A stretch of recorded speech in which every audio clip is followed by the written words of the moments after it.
भाऊसाहेबांच्या सोबत राहणं जरुरी आहे आणि हे शेवटचा चान्स आहे की काम कसं करतात हे पण बघायची ही शेवटची संधी आहे की विकास काय असते. आपल्या इथं विकास झाला का अजूनही रस्ते, आता आपण रिसोर्ट मधलं तरी खूप चांगलं आहे, ग्रामीण भागात जाऊन पण किती खराब रस्ते.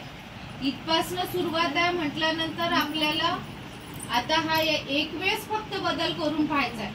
म्हणजे एकदा तरी तर बदल केल्याशिवाय समजेल कसं कोण कसं काम करते. ते काम करायची पद्धत बघायसाठी तर बदलावं लागेल की नाही.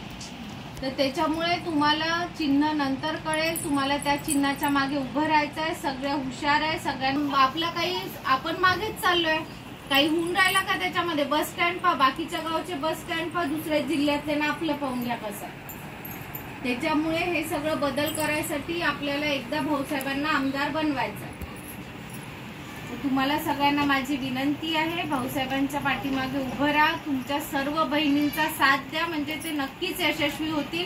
एवढे बोलून मी माझे 2 शब्द सांगते. भांडू नये म्हणते तुम्हाला, कारण सगळ्यांवर माझा हक्क आहे.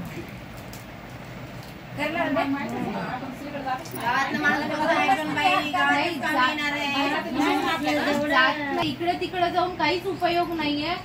ज्याच्या पाठीमागे आपल्याला उभं राहायचं, जो निवडून येणारा व्यक्ती आहे आणि जो काम करणारा व्यक्ती आहे, त्याच्या पाठीमागे फक्त उभं राहायचं. विशेष म्हणजे आपल्या गावचे आहे ना, आता ते फिरून राहिले.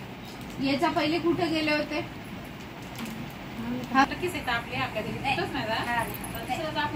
नाही कसं आहे तेच नाही, ते गल्ली तर आपलीच आहे, पण दुसरे कसे जोडता येतील तेच आपल्याला बघायचं आहे.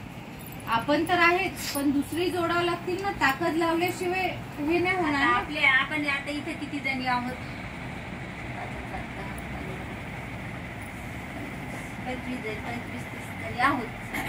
आपण 30 जणी 10 मतं जरी आणले तर किती राहिले, 10 गुणिले 10